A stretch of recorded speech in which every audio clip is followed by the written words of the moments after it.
반갑습니다. 이렇게 귀한 자리에 초대해 주셔서 꼭 올라가야 되는 거죠?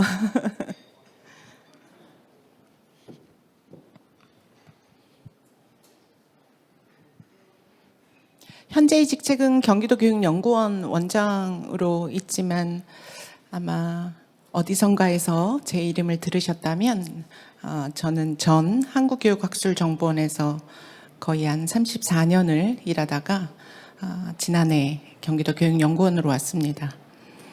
오늘 저한테 아마 저를 초대해 주시고 요청하신 부분은 현재 디지털 기반 교육 혁신이라고 우리가 이야기하는 교육 정책을 함께 한번 보고 이러한 교육 정책이 지속 가능성하고 현장 적용성을 확보해서 우리나라의 에듀테크라고 하는 산업 생태계에 어떤 영향력을 끼칠 수 있을까? 아마 그런 부분이 궁금하셔서 저를 초대해 주신 것 같고 제가 전달하기보다는 함께 고민해 보는 그런 시간이 됐으면 좋겠습니다. 디지털 기반 교육 혁신의 정책의 이해는 에듀테크라고 얘기하는 에듀테크 산업이라고 얘기하는 이해의 기반이 될 것이고 현재 우리 국내 글로벌한 에듀테크 산업 현황을 살펴봄으로써 우리가 함께 만들어갈 사실은 다른 나라의 사례인 것도 아니고 우리나라의 정책 방향과 문화에서 어떻게 생태계를 구축해 갈 것인지에 대한 이야기로 함께 이야기를 나눠보겠습니다. 오늘 저한테 딱 20분 발표, 20분이 지나면 마이크가 꺼질 수도 있다 이런 메일에 협박도 해주셨어요. 그래서 오늘 조금이라도 여기 오신 분들이 현재의 교육 정책에 대한 특히 에듀테크 그리고 에듀테크 산업에 대한 이해가 있으시다면 지금 화면에 보이는 저 3개의 자료들은 현재 교육부 홈페이지에 들어가면 바로 다운로드 받아서 보실 수 있는데 이 자료는 그냥 이런 거구나라고 하는 것이 아니라 정독하고 숙지하시면 앞으로 현재로서는 정부의 강력한 의지를 기반으로 이 정책이 적어도 한 5년 정도의 지속 가능성은 확인할 수 있겠다라고 하는 것을 구체적인 과제까지 포함해서 알 수 있지 않을까. 그리고 이 3가지의 정책은 지난 2월 23일 그리고 8월 30일 그리고 9월 21일에 이르는 나름대로 어떤 정책 스케줄에 의해서 지금 자료가 나오고 있고 핵심 키워드라는 측면에서 본다면 맞춤 교육이라는 측면 특히 가장 궁금해하시는 AI 디지털 교과서라고 하는 부분이 500만 학생을 위한 500만 개의 교과서라고 하는 건 굉장히 중요한 철학이 담겨 있는 겁니다. 여태까지 우리는 교과서를 아이들한테 하나의 표준화된 서책으로 제공하고 그것을 교육하는 것에 대한 이런 교육 체제를 전면적으로 좀 학습자 한 명 한 명에게 맞춘 교재로서의 어떤 기능을 기반으로 맞춤 교육을 실현하겠다라고 하는 측면이고 당연히 이것들은 에듀테크를 통해서 이게 하나의 촉진제 이런 측면에 대한 정책들이 이렇게 주기마다 나오고 있어서 이 부분은 꼭 다운로드 받으셔서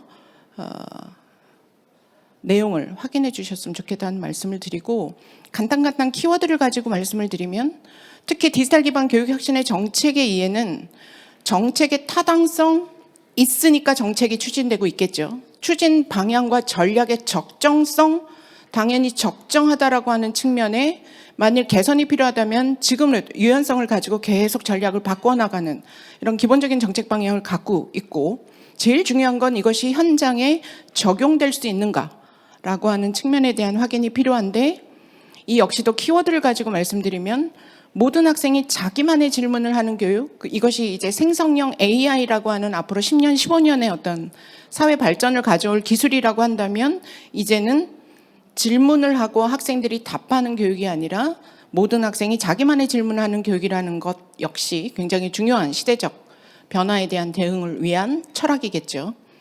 두 번째는 그럼 이걸 가능하게 하는 것이 무엇일까? 디지털 시대의 맞춤 교육 정확하게 정책은 AI와 그 AI가 기반이 된 데이터 사이언스로 구현될 수 있겠다라고 하는 측면. 그래서 인간 교사와 AI가 협업하는 과정에서 교육 체제를 혁신할 수 있겠다라는 시그널을 분명히 주고 있다. 그것의 대표적인 것이 이제 AI 디지털 교과서 개발인데, 혹시 현장에 계시다면 내년부터 수학, 영어, 정보, 특수교육 측면에서는 국어, 3, 4학년, 중1, 고, 그리고 이 이후에 이제 국어, 사회, 과학, 역사, 기술 과정에 이르기까지 우리나라가 교육 과정이 중요한 건 국가 수준의 교육 과정, 지역 시도교육청 수준의 교육 과정, 학교 교육 과정이 굉장히 체계화된, 그리고 교과서는 그것이 표상된 하나의 교재이기 때문에 교과서를 쓰지 않는 수업이라는 건 없다. 그러나 그 교과서의 형태를 디지털라이즈하고, 디지털라이즈하는 것에서 더 넘어서 아이들의 학습 활동을 데이터로, 사이언스로 분석해서 개별 학습자들의 수준과 관심과 흥미에 맞는 교육을 시키겠다라고 하는 것이 AI 디지털 교과서 개발 사업이고, 디지털 기반 교육 혁신의 가장 중요한 핵심 코어 과제이기도 합니다. 이렇게 말씀드리면 개념은 이해하겠는데 도대체 어떤 모습으로 다가올까라고 하는 측면에서 제가 영상을 하나 준비했습니다. 잠깐 틀어주시겠어요? AI 디지털 교과서. AI 디지털 교과서는 기술을 활용하여 학생 개개인에게 최적화된 맞춤 콘텐츠를 제공합니다. 특히 수학 과목은 다른 과목에 비해 학생들 간 점수 편차와 학습 진도가 많이 차이나는 과목으로 AI 디지털 교과서 도입 시 큰 학습 효과를 기대할 수 있습니다. 인공지능이 학생별 맞춤형 문제 제공 후 취약 부분을 파악하고 학습 보완을 위해 그에 맞는 콘텐츠를 제공합니다. 미션 칭찬하기 기능을 통해 학습 의욕에 동기를 부여합니다. 개인 학습 보고서에는 점수, 콘텐츠에 대한 학습 정서, 목표 달성 여부 등의 학습 행동 패턴 등이 모두 분석되어 있습니다. 또한 손들고 질문할 필요 없이 챗봇을 활용하여 궁금증을 해결하고 문제의 힌트를 제공받을 수 있습니다. 인공지능은 수집된 학생 데이터를 바탕으로 학생의 학습 능력을 분석합니다. 이러한 데이터를 바탕으로 AI가 선생님에게 제공하는 개인별 학습 보고서에는 점수에 대한 평가뿐만 아니라 학습 심리 등의 학습 관련 행동 패턴들이 포함되어 있어 섬세한 맞춤 지도가 가능합니다. 학생에 대한 내용은 대시보드에서 확인이 가능합니다. 또한 교육 과정을 기반으로 설계된 템플릿으로 수업 준비가 가능하여 수업 준비 시간을 효율적으로 활용할 수 있습니다. 직관적인 UI, UX로 선생님, 학생 모두 수업을 원활하게 진행할 수 있습니다. 본격적으로 AI 디지털 교과서를 사용해 볼까요? 1. 수업 참여. 수업은 홈 화면에서 참여 가능하며 상단에 오늘의 기본을 통해 학습 컨디션을 선생님과 공유할 수 있습니다. 선택 후 파란색 수업 시작하기 버튼을 클릭합니다.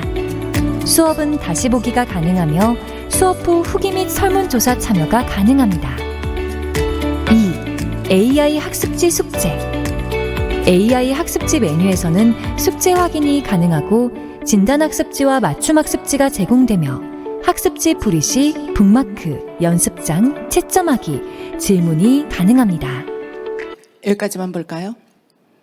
제가 이 영상을 준비한 것은 이것이 추상적으로 어떤 모습으로 나올지에 대한 어떤 논의나 실체가 없는 상황에서 지금 정책이 이루어지는 거에 대한 우려, 그리고 여기 오신 분들이 어떤 업무를 맡던 간에 아마 영상을 보면서도 만일 내가 어떤 LMS나 아니면 분석에 대한 데이터 어널리틱스에 대한 관심이 있다면 아마 그 측면에서 저 기술이 어떤 부분에서 어떻게 들어가는구나 라고 생각하실 것이고, 만일 내가 학생을 가르치는 교사 입장이라면 저렇게 일련의 학습 과정 속에서 교사로서 어느 순간에 어떻게 개입하고, 그럼 내가 여태까지 했던 교사의 사전 수업 설계가 어떤 방향으로 변화하겠구나 라고 생각하실 수 있는, 이 생각 자체가 굉장히 이제 올해가 지나고 나면 올해부터, 사실은 하반기부터 아주 구체적으로 여기서 말하는 이 AI 디지털 교과서라고 하는 부분은 철저하게 공교육에서 교실 수업에서 적용되는 교사와 학생이 있는 과정에서 하나의 매개체로서 되는 부분이라서 지금 언뜻 대상별로 이렇게 보여지기는 하지만 기술적 기반에서도 가장 첨단의 최고의 기술이 접목이 돼야 비로소 우리가 맞춤이라고 하는 부분들을 실현할 수 있다는 AI 관점이고요. 제가 현장 적용성이라는 말씀을 드렸을 때 과연 이것을 받아들이는 우리 공교육에서의 교사의 인식과 경험은 어떠했을까라는 측면에서 24년도에 캐디가 발표한 자료를 보면 우리나라가 우리나라가 코로나를 겪으면서 선생님들의 98% 이상이 최소 2학습터 EBS 온클이라고 하는 학습 프로그램을 경험하신 분들입니다.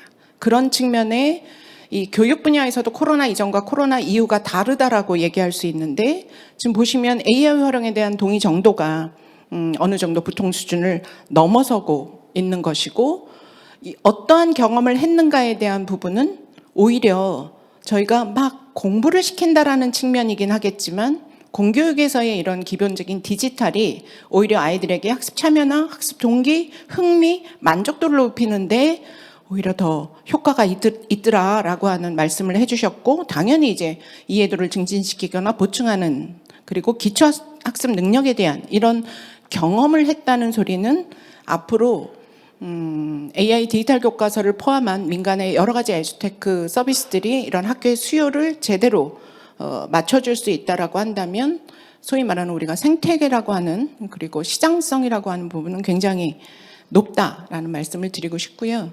에듀테크와 에듀테크 산업은 좀 구별될 필요가 있습니다. 교육부의 자료에 보면 에듀테크는 기술과 교육의 합성으로서 다양한 디지털 기술을 활용하여 교육의 효과성을 높이는 그것을 에듀테크라고 하고 크게 나누면 에듀테크 활용교육과 에듀테크 이해교육으로 나눌 수 있습니다. 활용교육은 교사학습 평가, 교육행정, 정책 수립 등에 활용하는 것이고 에듀테크 이해교육은 우리가 소위 얘기하는 그 자체를 배우는 것이니 인공지능, 소프트웨어 교육, 코딩 교육 이런 것들이 들어간다고 할 수 있겠죠.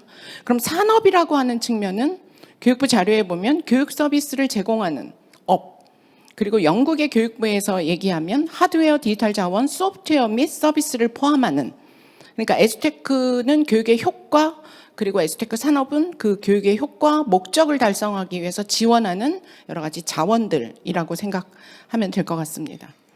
국내 에듀테크 산업 현황을 좀 분석해 볼 필요가 있는데 에듀테크 시장 규모 저희 예측컨대 한 26년, 27년 정도까지 한 연평균 8.5% 성장이 이제 예측되고 다만 현재로서는 50억 원 미만 소기업, 영세기업의 비중이 좀 높은 상황이라는 건 저희가 확인을 해야 될 필요가 있겠죠.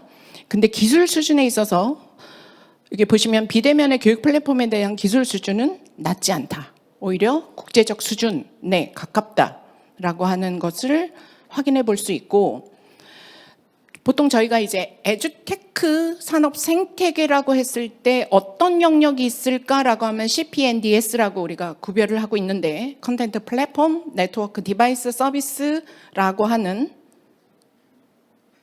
측면에서 근데 이러한 에듀테크를 그럼 영역별로 우리가 이제 현황을 파악할 수 있는가라고 하는 측면에서 이 영역이 현재 굉장히 모호합니다.